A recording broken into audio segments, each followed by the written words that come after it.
Hello and welcome to NDTV. I am Ankit Tyagi. Aurangzeb controversy rages on in Maharashtra. Now, clashes have been reported between two groups in Nagpur where stone pelting took place. The situation, though, was brought under control. Meanwhile, Chief Minister of Maharashtra, Devendra Fadnavis, has appealed for peace and has also said, do not believe in rumors. I am monitoring the situation. Action will be taken against the offenders. Meanwhile, the opposition has hit out at Maharashtra Chief Minister and has called this incident a collapse of law and order. Nagpur के महल इलाके में जिस प्रकार से तनाव की स्थिति निर्माण हुई, ये बहुत ही निंदनीय है। जिस प्रकार से कुछ लोगों ने पत्थरबाजी की है, पुलिस पर भी पत्थर फेंके हैं, ये बिल्कुल गलत है। मैं स्वयं इन सारी घटनाओं पर नजर रखकर हूं। मैंने पुलिस कमिश्नर को ये कहा है कि कानून व्यवस्था बनाने के लिए जो भी कड़े से कड़े कदम उठाने की आवश्यकता हो वो उठाए जाए और शांति को बनाया जाए। अगर कोई दंगा करता है, कोई पुलिस पर पत्थर फेंकता है, कोई समाज में तनाव निर्माण करता है, तो ऐसे सभी लोगों के ऊपर कड़ी से कड़ी कार्रवाई की जाए। और मैं सभी को अपील करता हूं कि नागपुर एक बहुत ही शांति प्रिय इस प्रकार की नगरी है। यहाँ की शांति भंग न हो, इस प्रकार से सभी लोगों ने व्यवहार और बर्ताव करना चाहिए। देवेंद्र जी, अगर आपको लगता है आप महाराष्ट्र के यशस्वी मुख्यमंत्री हैं, आपको लगता है कि महाराष्ट्र सचमुच सुजलम सुफलम बने, तो तत्काल प्रभाव से ये सब बंद करवाइए। आपके हाथ में सत्ता है, आपके हाथ में पावर है, केंद्र में आपकी सरकार है, राज्य में आपकी सरकार है।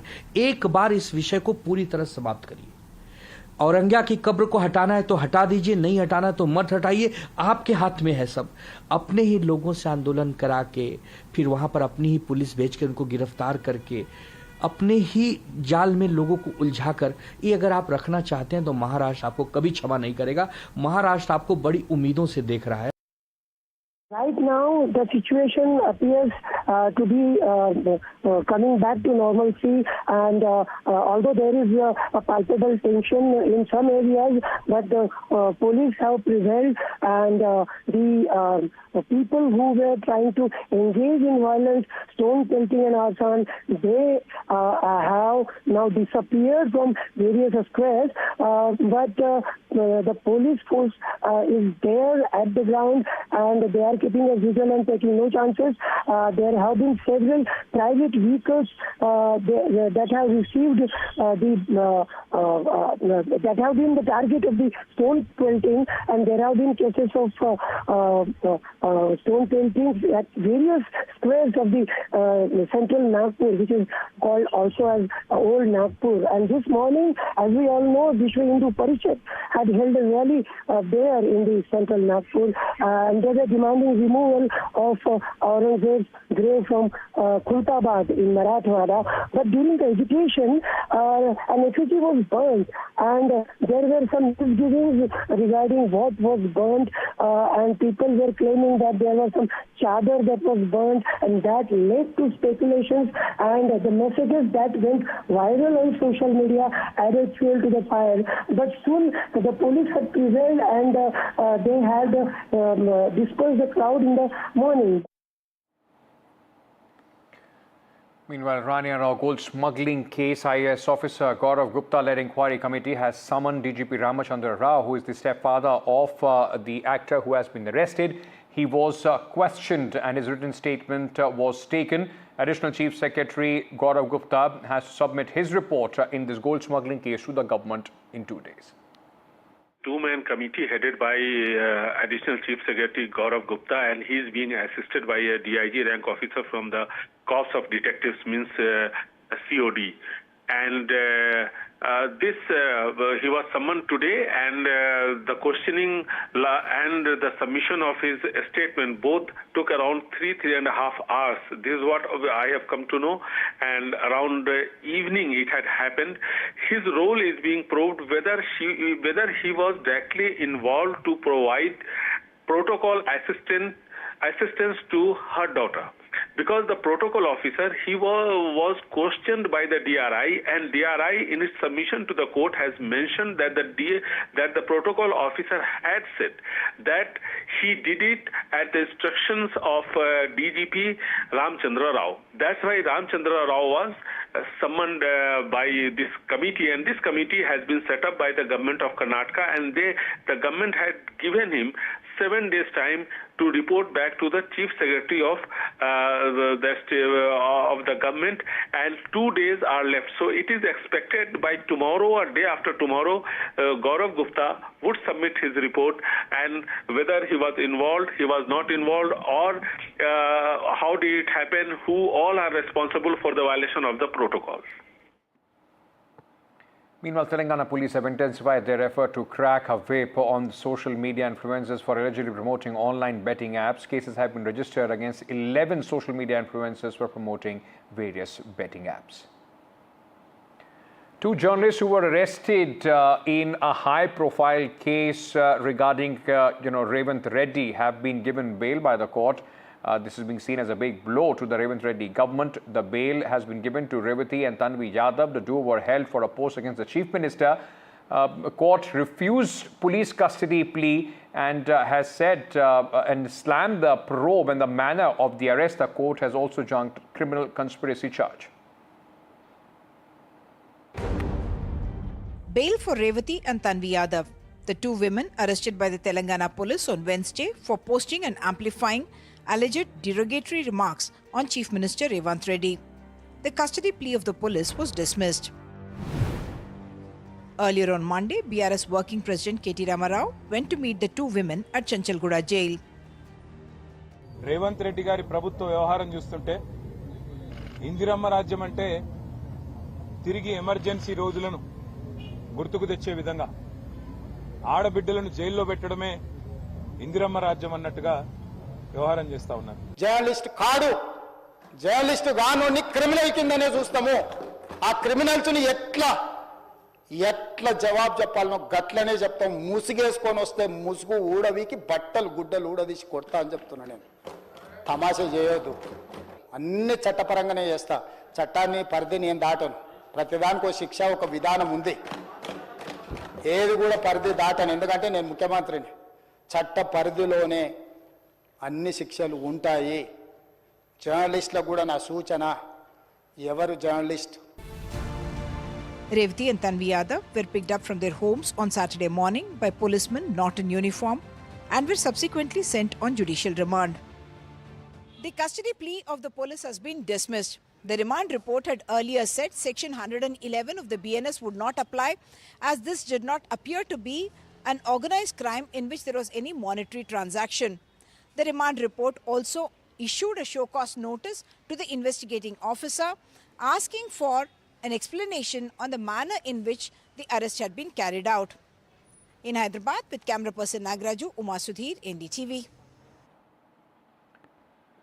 Now, after the language controversy and the daily invitation issue, now the latest face-off between the BJP and the DMK in Tamil Nadu is over an alleged liquor scam. Several BJP leaders were held when they attempted to protest against the Tasmac scam being probed by the Enforcement Directorate, claiming the Chief Minister should be named in this matter. The DMK has hit back, saying the case is politically motivated.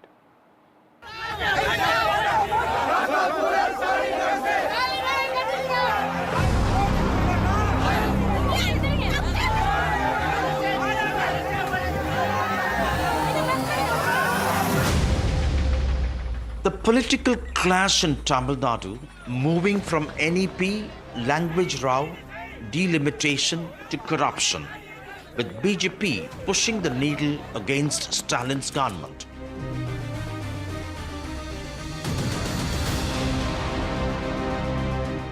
Senior BJP leaders, including Tamil Nadu Chief Annamalai, detained by police as the Saffron Party planned for a showdown in Chennai against the ruling DMK over the Enforcement Directorate's claim of 1,000 crore well-orchestrated scam by liquor bottle-making companies generating huge unaccounted cash.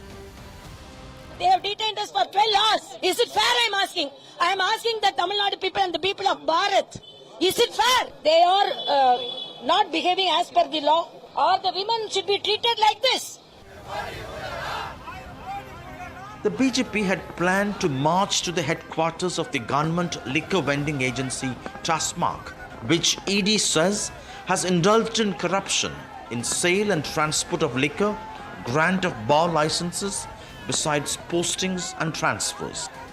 It's a very shameful attitude of the senior police officers of the state. The police people's idea, let them sit till night 2 o'clock, only then they will learn a lesson. How dare they do a protest against DMK? In fact, DMK's elections in 2024 Lok Sabha was completely fought on alcohol money. They're using TASMAC even to fight 2026 assembly elections. Today, Annamalai trained his guns on Chief Minister MK Stalin, clearly upping the ante. Till Friday, BJP's attack was confined to Stalin's minister V. Senthil Balaji in the TASMAC case. Number 1 முதலமைச்சராக இருக்க வேண்டும் என Aravind Kejriwal accuse number 1 இருந்திருக்கிறாங்க. தமிழ்நாட்டிலும் இடி தன்னுடைய முழு அறிக்கையை தாக்கல் செய்து முடிக்கும் பொழுது முதலமைச்சர் அக்யூஸ் நம்பர் 1 இருப்பார் என்பது என்னுடைய ஆணித்தரமான நம்பிக்கை. The ruling DMK denies the allegations. On Friday, Excise Minister Senthil Balaji claimed the state government has no role in alleged irregularities by bottle-making companies in collusion with distilleries. He called it politically motivated as MK Stalin takes on the center over delimitation and NEP. What is the act for which they are protesting? See, there is an ED investigation into many of the houses of in Tamil Nadu, and they say that there is a loss of some 4,000 crores. So the police is taking action. The department, enforcement directorate is taking action. BJP wants to agitate. Are they not satisfied with the ED? ED has alleged bottle-making companies in collusion with distilleries have generated huge unaccounted cash to the tune of 1,000 crore in a well-orchestrated manner, inflating expenses. TASMAC, it claims, manipulated bartenders, sold liquor at a higher price up to 30 rupees a bottle, besides corruption and postings and transfer of employees. The state government holds exclusive rights to wholesale and retail sale of Indian-made foreign liquor. The opposition has slammed the centre for deploying ED to take on its political opponents, while the ruling DMK has taken up the language and delimitation issues to take on the BJP ahead of elections. The Saffron Party hopes the liquor issue will have a larger connect with the masses. And politically, this issue could also cause jitters in the AIADMK, which was in power for a decade earlier and has snapped ties with the BJP. In Chennai with Suresh, Sam Daniel, Find TV. NDA partner in Andhra Pradesh Chief Minister Chandrababu Naidu struck a conciliatory note on the raging language controversy, where he said no language should be hated and English, Hindi both have their uses. He also added, for livelihood, we learned any number of languages. We won't forget mother tongue. Language to knowledge రాదు. Knowledge వచ్చేది మాతృభాషలో చదువుకున్న వాళ్ళే ఈరోజు ప్రపంచం మొత్తం ఎక్కడ రాణించినా మాతృభాషలో చదువుకున్న వాళ్ళే రాణించారు. చాలా ఈజీ టు లెర్న్. అలాంటిది ఈరోజు ఈ ప్రభుత్వం కూడా నేను చాలా స్పష్టంగా మీ అందరికీ చెప్తున్నా, లాంగ్వేజ్ అనేది ద్వేషించడానికి కాదు. ఈరోజు మనం ఇక్కడ మాతృభాష తెలుగు, హిందీ జాతీయ భాష, ఇంటర్నేషనల్ లాంగ్వేజ్ ఇంగ్లీష్. మన వాళ్ళు ఈరోజు వేరే దేశాలకు పోతున్నారు, జపాన్కు పోతున్నారు, జర్మనీకి వెళ్తున్నారు, లేదంటే ఇంకా కొన్ని దేశాలకు వెళ్తున్నారు. అవసరమైతే ఆ లాంగ్వేజ్ కూడా ఇక్కడ పెట్టి నేర్చుకుంటే అక్కడ పోయినప్పుడు చాలా ఈజీ అవుతుంది. లైవ్లీహుడ్కి ఎన్ని లాంగ్వేజ్ కావాలని నేర్చుకుంటాం, మాతృభాషను మరిచిపోం. జాతీయ భాష నేర్చుకుంటే హిందీ కూడా ఢిల్లీకి పోయినప్పుడు ఫ్లూయెంట్గా వేరే వాళ్ళతో కూడా మాట్లాడే పరిస్థితికి వస్తుంది. కాబట్టి మీరందరూ గుర్తుపెట్టుకోవాల్సిన అవసరం ఉంది. లేనిపోని రాజకీయాలు చేయడం కాకుండా ఈరోజు మనందరం ఆలోచించుకొని భాష అనేది ఒక కమ్యూనికేషన్కు ఉపయోగపడేది కాబట్టి ఎన్ని భాషలు నేర్చుకోగలిగితే అంత మంచిది. ఆ విషయం కూడా మీరు అందరూ గుర్తుపెట్టుకోవాల్సిందిగా నేను కోరుతున్నా. Next. Like the Deputy Chief Minister of Andhra Pradesh, Mr. Pawan Kalyan, who spoke up in support of the national education policy, Andhra Pradesh Chief Minister Chandrababu Naidu today spoke about the language issue, and he did not specifically mention the national education policy, but he said that it is good to be educated in the mother tongue, because studies have shown that learning in the mother tongue is always the best world over. Second is, he referred to Hindi as the national language, which of course it is not. It is an official language and not really a national language, but he said learning Hindi would help you communicate better when you go to Delhi.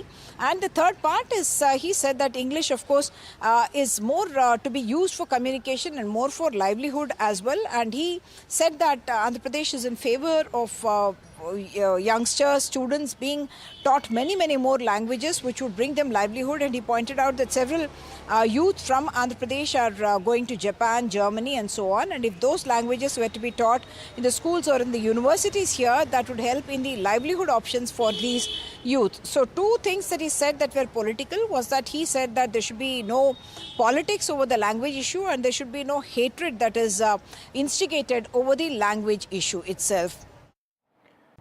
India urged the United States to act against banned Khalistani terror group seeks for justice, which operates from the United States soil, and its founder, US-based lawyer Gurpatwant Singh Pannu, who faces 104 criminal cases in India, including 8 by the anti-terror agency NIA. The issue was raised during the meeting between the Defense Minister Rajnath Singh and US visiting Intelligence Chief Tulsi Gabbard. Nikunj Garg with these details. We have been raising the issue of the threat emanating from SFJ for quite some time now, but my sense is that sensing that this is the first and the most forceful opportunity with a new administration that is just coming into the system and just settling in the transition, India has made its point very forcefully in today's meeting. And the top of that messaging was that one has to see, the administrations have to see, the governments both in Canada and in the United States of America have to see SFJ as a complete prop of the inter-services intelligence of Pakistan. The fact remains that SFJ tries to distinguish itself in terms of raising issues like civil rights and liberties, but India has said that it is completely financed, funded, backed, helped in propagating its messaging from the ISI, and therefore they are also responsible for carrying out some direct violent activities on Indian soil, and therefore they have also sought a ban. But my sense is that about the ban, which is under SFJ, is also under a ban, as you would know, under UAPA from the Ministry of Home Affairs, Government of India. But apart from the ban, today for the first time we have raised the issue of security of our diplomats under the Geneva Convention, which binds and which enjoins on a host government that all the diplomatic complexes and diplomatic personnel must be provided appropriate levels of security, and they should not be under any set of circumstance operate under a shadow of terror or shadow of any kind of threat. So that point has been quite forcefully raised by Defense Minister Rajnath Singh in today's meetings. Meanwhile, NDTV has been the only channel which got exclusive access to an interview with Tulsi Gabbard, the most hard-hitting interview with Trump's intel chief. She spoke on Bangladesh and some strong words there on the attacks of the Hindu minorities. She also said threat of Islamist terrorists is a concern.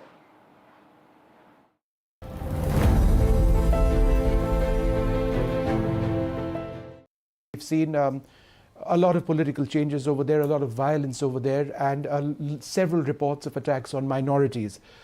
Is the United States concerned about the situation there and the need for stability at all levels, not just political stability? Yeah, of course. The long time unfortunate persecution and killing and abuse of religious minorities, Hindus, Buddhists, Christians, Catholics, and others, has been a major area of concern for the United States government and, of course, President Trump and his administration. The talks are just beginning between President Trump's new cabinet coming in and the government of Bangladesh, but this continues to remain a central focus area of concern, once again with the threat of Islamist terrorists and their overall effort, the global effort of all of these different groups that are really rooted in their same ideology, their same objective, which is to rule and govern with an Islamist caliphate. This obviously affects people of any other religion other than one that they find acceptable, and they choose to carry this out through very violent and terroristic means. President Trump remains committed once again to identifying this ideology that drives Islamist terrorism, helping to defeat that ideology and defeat their ability to exact that terror on people, the American people and others. Prime Minister Modi has joined Truth Social and has put out 2 posts. This is yet another indication of the close bond between President Trump and Prime Minister Modi. Prime Minister Modi, who joined Truth Social when President Trump himself shared the link of Prime Minister's podcast with Lex Friedman. Prime Minister further wrote, and I'm quoting him here, "Thank you, my friend President Donald Trump. I covered a wide range of topics, including my life journey, India's civilizational outlook, and global issues." That's all the time that we have in this edition. News and updates will continue here on NDTV. Stay tuned.